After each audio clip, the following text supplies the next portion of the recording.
Oggi voglio trattare un tema di grandissima importanza, cioè come dovresti spendere i tuoi soldi se vuoi diventare ricco. E al posto di dire diventare ricco, che mi sembra sempre un termine troppo astratto, ricchezza, ricco, voglio dire e diremo finanziariamente libero, cioè in grado di vivere infinitamente senza dover lavorare e quindi di riuscire a guadagnare da ciò che si è generato o da ciò che si possiede. Prima di iniziare questo video vi invito ad iscrivervi al mio canale, dato che ho notato che il 90% di voi guarda i miei video senza essere iscritto. È semplicissimo, basta schiacciare il tasto qui sotto e se schiacciate anche la campanellina a fianco non vi perderete alcun mio nuovo video. E oltretutto, se volete contribuire alla crescita di questo canale, e a me farebbe infinito piacere, lasciate un mi piace. Detto questo, partiamo. In realtà la cosa che si deve imparare per poter spendere al meglio i propri soldi e generare ricchezza è molto semplice e addirittura molto breve. È una semplice differenza, la differenza tra asset e liabilities, o responsabilità barra debiti se la si vuole tradurre all'italiana. Un asset è un qualcosa che produce o produrrà denaro direttamente nelle tue tasche. Alcuni esempi di asset sono le azioni che pagano dividendi o le proprietà immobiliari che possediamo e mettiamo in affitto, per cui producono un reddito, producono questo affitto che ci viene pagato, o anche business, aziende che noi creiamo e fondiamo e poi automatizziamo e queste producono soldi, dividendi o royalties che ci vengono retribuite. Mentre una liability, o tradotto malissimo all'italiano, qualcosa che genera responsabilità o debiti, è un qualcosa che genera spese. Un esempio può essere una casa, una macchina, una barca, qualcosa che non genera entrate ma genera semplicemente spese. Facciamo un semplice esempio per capire meglio. Noi abbiamo 10.000 euro e andiamo a comprarci una macchina. In questo momento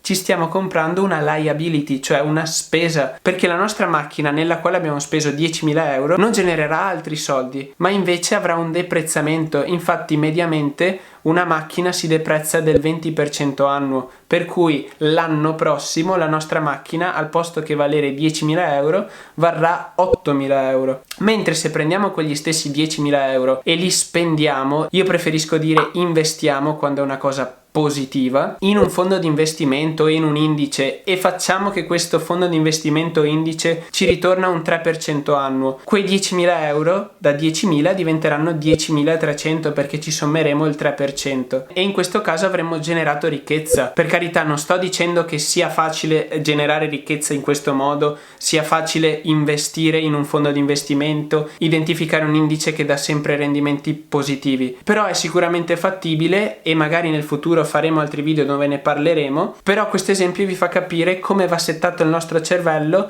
per fare in modo che noi riusciamo a produrre sempre di più ricchezza per noi stessi. Detto questo, è abbastanza semplice capire come diventare finanziariamente liberi e quindi far lavorare i nostri soldi. Però per carità, non ho detto che è facile, ho detto che è semplice capire il significato, cioè quello di far lavorare i nostri soldi. E con questo video non voglio fare passare il messaggio che tu non devi mai comprare una macchina se vuoi diventare ricco, che non devi mai comprare una casa, ma con questo video voglio trasmettere un messaggio e responsabilizzare le persone in modo tale che facciano una scelta consapevole. E oltretutto, approfondendo, una casa può essere sia un asset che una liability, perché se si fa una buona ricerca prima di comprare la casa e non si compra soltanto la casa per emozione ma anche con l'ottica di fare un investimento, potremmo comprare una casa, viverci, e se abbiamo fatto una buona ricerca quella casa si alzerà di valore. Però molto spesso questa ricerca non viene fatta e si compra spesso la casa per emozione e quindi molto spesso si deprezza e si svaluta e quindi diventa una liability.